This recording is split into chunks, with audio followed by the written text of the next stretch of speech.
Introduction. Trigonometry is a very important tool for engineers. It is also a vital part of the planning process of civil engineering, as it aids the engineer in creating structure with exact precision. Trigonometry means the study of the triangle. Most often it refers to finding angle of a triangle when the length of the side are known, or finding the length of two sides when the angle and one of the side length are known. Civil engineers use trigonometry to calculate torque and force on objects such as bricks or building girders. Trigonometry basic formula. To easily remember the formula, just remember SOH, CAH and TOA. To find sin data, just remember SOH, sin data equal to opposite over hypotenuse. For cos data, just remember CAH, cos data equal adjacent over hypotenuse. Lastly, for tangent, just remember TOA, tangent equal to opposite over adjacent. Hi, my name is Putra Nasir bin Alias. My matrix number is 01DKA-F 2017. So today I'm going to present about an application of trigonometry in engineering. Engineers routinely use trigonometry concept to calculate angles. Civil and mechanical engineers use trigonometry to calculate torque and force on objects such as bridge or building girders. An example is the calculation of the static force on an object that is not moving, such as bridge. Civil engineers use trigonometry to calculate the slopes, grades, curves, and angles of roads and railways to ensure that they are safe, smooth, and efficient for transportation. For example, by using trigonometry, ratios and functions, it can determine the angle of elevation or rotation of a road or railway, or the radius and length of a curve or bend. Mechanical engineers use trigonometry to analyze the motion, speed, acceleration, and torque of rotating and oscillating parts such as gears, wheels, pistons, and springs. For example, by using trigonometric identities and equations, they can calculate the angular displacement, velocity, and acceleration of rotating object, or the amplitude, frequency, and phase of a periodic motion. Trigonometry also helps electrical engineers design and control the components and devices that use or produce AC, such as transformers, generators, motors, and oscilloscopes. Hi, nice to meet you. My name is Mohamed Manzoy Bangomaidian. My matrix number is 01DKA23F 2009. Today I will show you on how to do a mathematical solution in engineering. Let us start. Okay, now I'll be doing a mathematical solution in civil engineering. The question is, find the value of x. Here we have a triangle. The triangle is fashioned for a ramp or stairs. Given the angle is 30 degrees and the height is 2 meters. So, what do we have here? We have an angle, theta. Theta equals 30 degrees. And we have the height. What is height? The height is the opposite of angle. So, it is opposite equals 2 meters. So, what formula do we have? Same, so, ka, toa. So, which one have opposite? So, and toa. So, what are we currently trying to find? X, adjacent. X is adjacent. A. So, we will use toa. So, write the formula. Tan theta equals opposite per adjacent. So, what do we have? 30 degrees.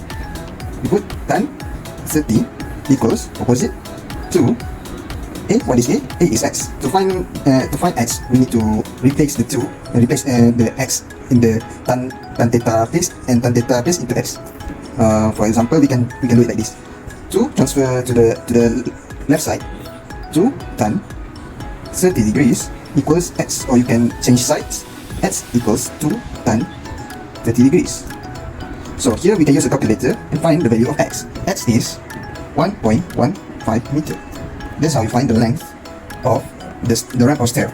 Other than that, we can also find the hypotenuse. Hypotenuse because we have the opposite and adjacent. Using theorem Pythagoras, the formula states that theorem Pythagoras is A equals square root B with the power of 2 plus C with the power of 2. So B here, we can pick either one. We can place B as opposite or B as adjacent. A is hypotenuse. So to find the hypotenuse, H, using this formula, square root B, we place B as opposite. We have 2 with the power of 2 plus C x. What do we get? 1.15 with the power of 2 equals, complete the inside first. So 2 with the power of 2 is 4, and 1.15 with the power of 2 is 1.3. So I'll just do this. 4 plus answer equals 5.3225. So what is the length of hypotenuse is square root 5.3225 equals, we will take with 2.31 meters. So hypotenuse is 2.31 meter, while the adjacent is 1.15 meter. Now we can build the stairs and the ramp or the ramp. That is how you use trigonometry in civil engineering. Also, you can also use trigonometry to find the angle of a map for side note. Okay. Okay. Next, we will be doing the solution for engineering science. The question is, find the resultant force R and its direction theta. To find the resultant force, we first need to know the total of force X and force Y. Here we have 10 force, and then we have 5, we have 3, and we have 2. What is the angle of each force applied at an object? The first one is 60 degrees, 60. The second one is 90, because it is linear with the y graph. The third degree is 90 plus 80. We will have 170 degrees. For the last degree is 30. 270 plus 30 equals 300 degrees. Okay. Now, to find the sum force of Fx, we first need to find the force Fx. The force in x. So why do we need to use cos? Cos is cos theta equals adjacent per hypotenuse. Right now we have adjacent because it is x graph. So it will be like this. Cos, what is the theta? Theta for this one is 60. 60 equals 10. Equals 10. 10 is the adjacent because it is x graph. And then we will need to find the resultant force, the total force of Fx. In other words, it is F. Using this formula, we will transfer like the same as the civil engineering, as the same like before when we search for X. Then 10 cos 60 degrees equals Fx. What is Fx? Fx is 10 cos 60 degrees. Same formula here. Use the calculator. Equals 0.5.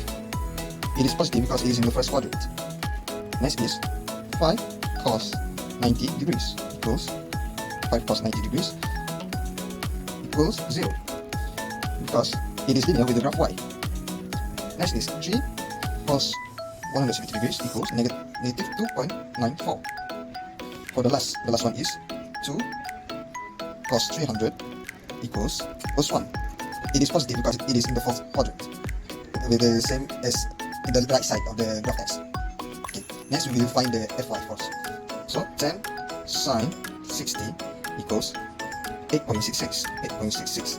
Now do the same for others. 5 sine 90 degrees, 3 sine 170 degrees, 2 sine 300 degrees, 5 sine 90 equals 5.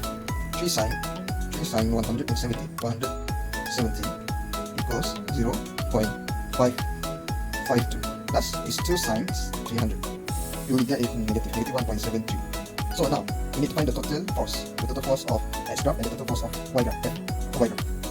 So we need to plus all of these, including minus summary. 0. So the way it will then be 0.5 plus 0 minus 2.95 plus 1. The answer will be in negative 1.45. So the total sum of Fy is 3.66 plus 5 plus 0.52 minus 1.73 equals 7.45. So the total force applied is, for the x graph is negative, meaning it's going to the left side, and force y is positive, meaning it's going up. Okay, now to find the resultant force, the total force applied to move this entire object. For force applied at an object, so we need to find the direction of the object going when being applied with these four forces. To find the resultant force, we will need to use the theorem Pythagoras because we will need to use the total sum of Fy and the total sum of Fx. We need to find the total force applied. So given the Fx is negative 1.45, the formula will be like this: square root total sum of Fx is negative 1.45 with the power of 2 plus total sum. I forgot to do this total. Total sum of y is 7.45 with the power of 2. Using calculator again equals 57.605. So square root answer equals 7.6 Newton. That is the resultant force, the total force applied at this object. Now we need to know the degree the object is in. The degree is we're using TOA. Okay, so we have Fs again, the adjacent, and then we have Fy, the opposite. So the theta is here. So that's why we're using tan, because we have opposite and adjacent.